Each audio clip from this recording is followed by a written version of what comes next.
Welcome back to the class, children. In the last class, we were discussing about exchange rate stability. It is one of the traditional objective of monetary authority. Actually, there was some problem in the recorder and I have to just stop it abruptly. And again, I thought since it is already 25 minutes, I thought I can just continue this topic in the next session. That's why I'm just taking a recap of this topic again. See, exchange rate stability, normally it is associated with the gold standards. See, we need to understand that whenever there is instability in the exchange rates, it would result in either inflow or outflow of gold, okay, resulting in unfavorable balance of payment. Therefore, stable exchange rates are advocated. Just underline this second paragraph, the second line. If there is instability in exchange rates, it would result in either inflow or outflow of gold. See, normally our present situation right now, we are witnessing a situation is that now the price of gold is on the increasing side. We are able to see in the daily news that now the price of gold is somewhere 1 gram of gold is 5018 rupees now. Here the main reason why the gold rate is increasing is because of the fluctuations in the exchange rate of Indian rupee in par with the other currency. The economic activities have slowed down now. So investors have started investing in gold now rather than investing in production activities. That is the reason it has led to demand for gold. Whenever there is demand for gold, any particular product or share, automatically the price increases. So those who have money, the investors have started investing their money not in productive purposes but rather in gold now, because economic activities are as such very dormant now. So automatically there is an increase in demand for gold, so the price of gold starts shooting up very high. This is the reason why there is constant increase in the rates of gold. So there is instability. Whenever there is instability of exchange rate, what will happen? Either it will result in outflow or inflow of gold, okay, which would result in unfavorable balance of payment. Next is price stability. Economists like Rousseau, Castle and Keynes, they suggested that stabilization of price is one of the main objective of monetary policy. See, price stabilization is considered to be one of the important objective of monetary policy. The price, that is, there should not be constant ups and downs or fluctuations in the price of the commodity. Stability of price is supposed to be is regarded as one of the repose of public confidence. That is, only in an economy, in a country where there is slight increase in the price of commodity, where it does not have huge ups and downs in the price of commodities, only such an economy is said to have public confidence. Rather, public will believe that an economy is growing or there is stability in the governance only when there is stability in the price of commodity. Now, what will happen when there is stability in price? When price doesn't lead to, when there is not much of fluctuations in the price, automatically business people will have a confidence to invest their money in the business activity. When they invest, so this will promote a business activity because they are assured of good amount of returns when they are investing their money into the business. When they are assured of an regular income, automatically there will be equitable distribution of income and wealth in the economy. As a consequence, what will happen? There will be a general prosperity, growth, a wave of prosperity dwelling in the economy, and this is absolutely for the welfare of the community only. So the price doesn't keep on falling up and down. There is a gradual movement in the price. As a result of it, what will happen? Entrepreneurs also will have a confidence to invest their money into the economic activity. When they invest their money, they are sure to get a good amount of returns or the expected returns. As a result, what will happen? There will be just an equitable distribution of income and wealth in the economy. Whenever there is equitable distribution of income and wealth in an economy, it will definitely have a wave of prosperity. And it is a sign of welfare in the community. But we need to accept one fact here.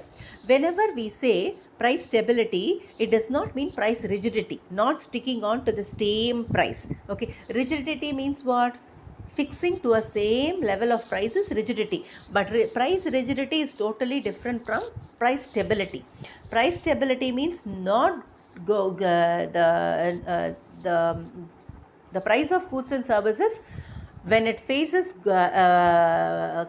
what is it, a remarkable ups and downs in the movement of price of goods and services, you call it as fluctuations. When there is a slight up and down movement in the price of goods and services, you call it as stability only. Price rigidity means fixing on to the same price for years together. That you call it as price rigidity. So price flexibility, stability does not mean price rigidity or price stagnation.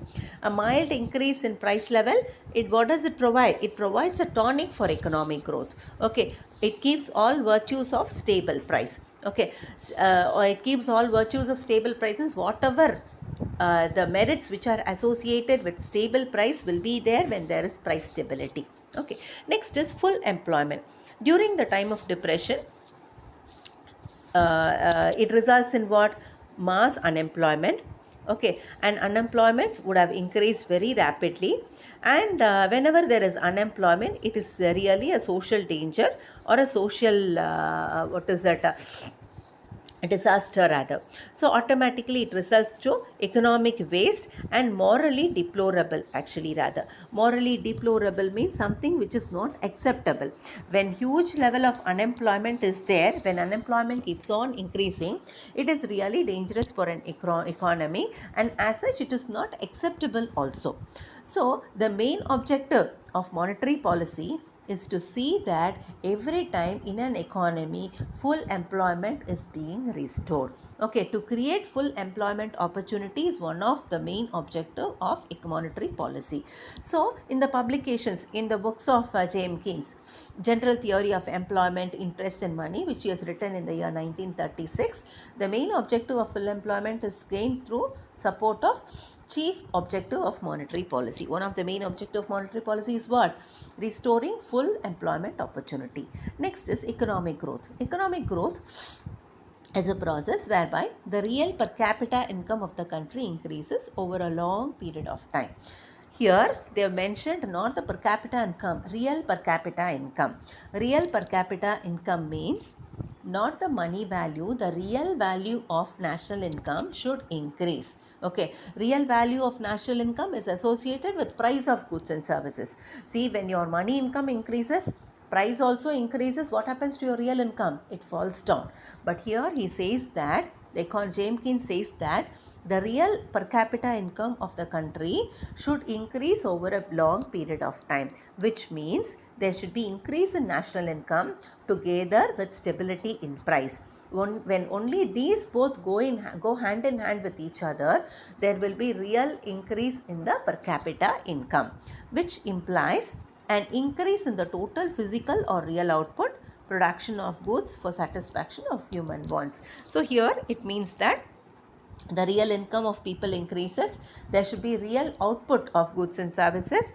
These output that is being produced should satisfy the human wants. Okay, they should not produce goods and services which is not needed for the country. Okay, which should they should produce goods and physical goods and services which ultimately satisfies the human wants of that particular country. So therefore monetary policy should promote sustained and continuous economic growth by maintaining equilibrium between what? The total demand for money and total production capacity, and further create favorable conditions for saving and investment. So here he says that economic growth should be maintained. When it can maintain? Only when there is an equilibrium. Equilibrium between what? The total demand for money and the total production capacity. The production capacity of the country should be fully utilized, and the condition should be in such a way that you should be able to save and you should be able to invest also. So there should be equality between demand and supply of money also. Next is equilibrium balance of payment. See, this is one of the very important objective of monetary policy. Okay, during the post-war period, many of the countries, there was unfavorable balance of trade. As a result, okay, there was a wide difference between the value of imports and value of exports. So it was felt that, okay, an increase in deficit, okay, in the balance of payment will reduce the ability of the economy to achieve their objective. Whenever there is a deficit in the balance of payment, which means that they have to owe a lot to the other countries, in such a situation, okay, the ability of the country, okay, should be to achieve the main objective of the country, that is to increase their exports. As a result, many of the less developed countries, okay, they have to curtail their imports. Curtail their imports means restrict their imports, okay, because it adversely affected the development activities. So when they curtail their imports, automatically the unfavorable situation turned to be favorable. So the monetary authority makes effort to maintain the equilibrium in the balance of payment. So these are the 6 objectives of monetary policy. Let me have a small recap. The first point is neutrality of money. It was suggested by Wicksteed, Hayek and Robertson, and these people were the chief exponents of this concept of neutrality of money. The main root cause of economic fluctuations is the change in the value of money, that is neutrality of money is not observed. So when neutrality of money is observed, this will avoid all the distortions and disturbances in the economic system. Next is exchange rate stability is more associated with gold standards. It was popularly known as expand currency and credit when gold is coming in, contract currency and credit when gold is going out, and there is instability in the exchange rate. It results either in inflow or outflow of gold. Next is price stability. Economists like James Keynes and Crusader Castle has suggested that one of the main objectives of monetary policy is price stabilization. Okay, a genuine country should aim at stabilization of price. Only then it will win the confidence of the public. Price stability does not mean price rigidity or stagnation. A slight increase in the price with following all the virtues of stable price will definitely be a tonic for the economic growth. And the main objective of the economic policy is to see that full employment is being restored. It has achieved. This is being given by James Keynes in his book General Theory of Employment, written in the year 1936. A country should always aim at growth also.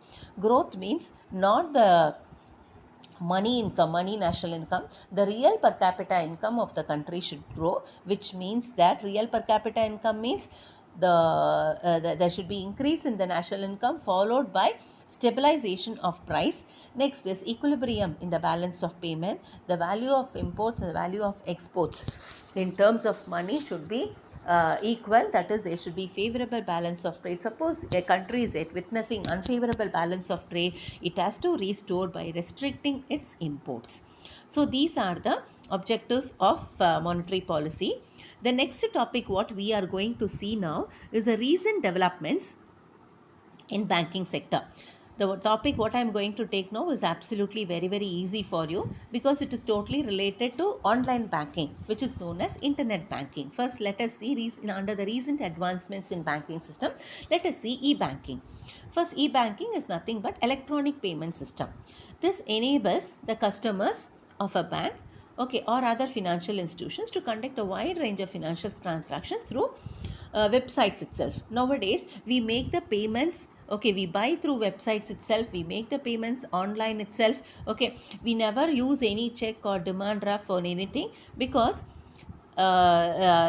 all those giving checks or demand drafts or paying cash are traditional way of customers or traditional way of banking services. Now the recent advancements is online banking system, where we are all the customers who are associated with a bank, they become a part of the core banking system, which is operated by a bank. And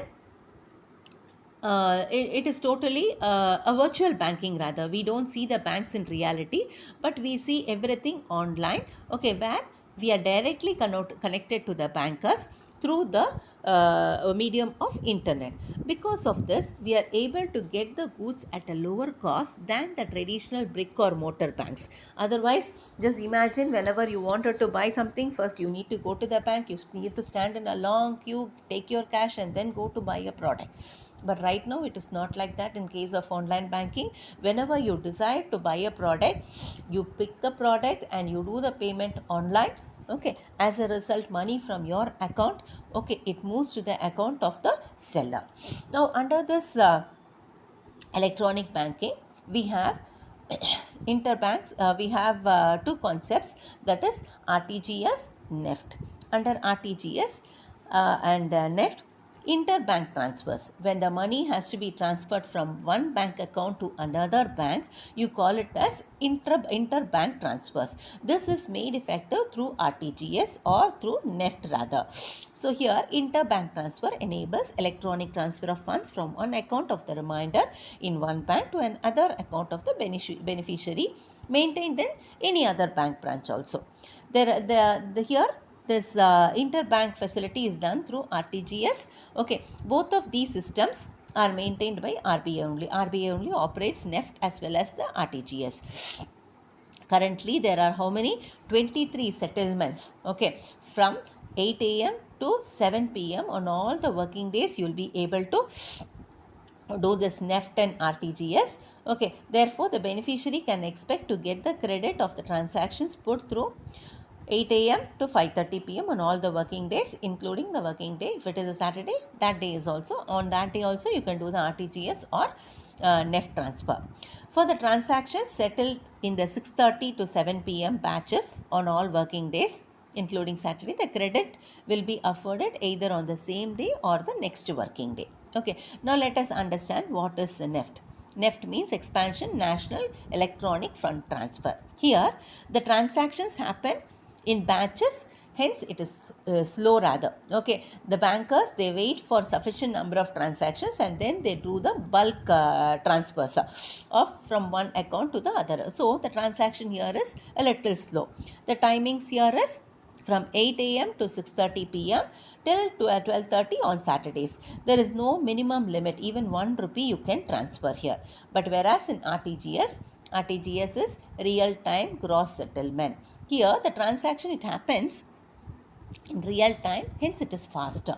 Okay, in real time in the sense from 9 a.m. to 4:30 p.m. till 1:30 on Saturdays. Here minimum amount for RTGS transfer is 2 lakhs. But with respect to NEFT, even you can transfer even 1 rupee also. So with respect to RTGS, it takes into consideration only the higher value of money. That is minimum you can transfer only 2 lakh rupee. Next is, what is an ATM machine? ATM, automated teller machine. Okay, it was first introduced in the year 1967.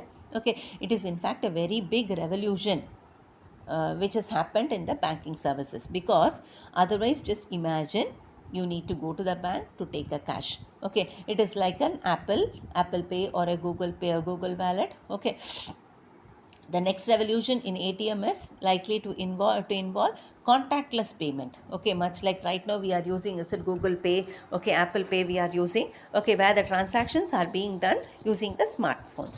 Some ATM innovations are already available overseas also. For example, biometric authentication is already used, and we are using this biometric authentication in India, and its recognition is in place at Qatar national ATMs, and these technologies can help overall banking security by protection against ATM hacks. Okay, now this ATMs, okay, I think you all know much better than me, okay, how to take money out of the ATMs and how to deposit money in the deposit machines and all. Okay, where a plastic card will be given, and you'll be given a pin also. Okay, which has to be a confidential PIN number. Okay, applying this PIN number, you can take your money from your account if your account has balance in it. Next is Paytm. Paytm payment banks. Okay, Paytm means payment banks. It was the concept of Paytm. It was introduced in the year 2015 in August. Okay, Paytm received license from RBI to launch payment bank. The Paytm or the payment bank is a separate entity, and it was found by a person called as Vijay Shekhar Sharma. Underline that. Okay. According to this Paytm banks, okay, they operate as a regular bank, okay, where they do the payment transaction. Whenever any transaction is done, a percentage of that goes to the founder of this Paytm, who is Vijay Shekhar Sharma. Just imagine, lakhs and crores of people are using the Paytm. Every time whenever there is a transaction happening, 51% of that transaction value or the charges, it goes to the founder of this. Okay, 197 communication hold 39%, and 10% will be held by the subsidiary of 197 and Sharma. So every time when we use Paytm, a portion of the the charges, it goes to the founder of the Paytm. Who is the founder of Paytm? Vijay Shekhar Sharma. Next is debit card. Debit card, all of us know what is a debit card. Okay, when you have, those who do not know, let me just explain you. It is a plastic card, okay, where you can utilize this, a number will be displayed in the card as how it appears in the picture. Okay, it is being monitored by either Visa or RuPay cards. Okay, where again that is a separate entity which takes care of the debit card and credit cards. Okay, and if you have money in your account, you can use your debit card to take money or to transfer money for the purchases that you have made from one account to another account. So suppose if you do not have any money in your account, your debit card is of no use. Okay, so debit card is a card allowing the holder to transfer money electronically from their bank account when making a purchase. Whenever you make a purchase, you transfer money from your account to the seller's account. Credit card. Here, credit card is, you need not have money in your account. Based on the individual's performance or based on their salary or certain privileged criteria, a person would have been allotted a credit card, where a credit card will bear a maximum limit. Okay, so a bearer of the credit card can utilize his credit card to the maximum of the limit that is being specified in the card. So whenever he makes any purchases, he can utilize the credit card, okay, and swipe the card and make the purchase for the agreed amount which he is purchasing. So what will happen is, whenever he uses a credit card, money will automatically go to the seller. But this person who holds the card has to make the payment to the bank after a stipulated period of time. Okay, when he doesn't pay the money, a minimum amount of money after a stipulated period of time, then he is liable to pay interest for the amount that is outstanding, that he has to pay to the banker. The banker pays on his behalf to the seller. So as a result, the card holder has to make the payment to the banker after the period of 2 months. Okay, if he doesn't pay, the interest is compounded for the money that he has utilized using his credit card. This complex fee structure in the credit card industry may limit the customer's ability to shopping. Okay, one advantage is, even if you don't have money, you are able to buy the commodities. It is the advantage of the credit card holder. On the other hand, okay, it is a big debacle is also there with using of credit cards. Okay, without knowing the intensity, whether you do not know, you'll be able to get the payment now. So you wanted to enjoy the benefits today, so you swipe the card and you accumulate your dues also, which is again an evil with respect to using the credit cards. So with this, we shall stop today's class. Okay, in today's class we saw the recent developments in banks, e-banking we saw. Next is we saw what is RTGS and NEFT. Okay, next we saw ATM machines, then Paytm.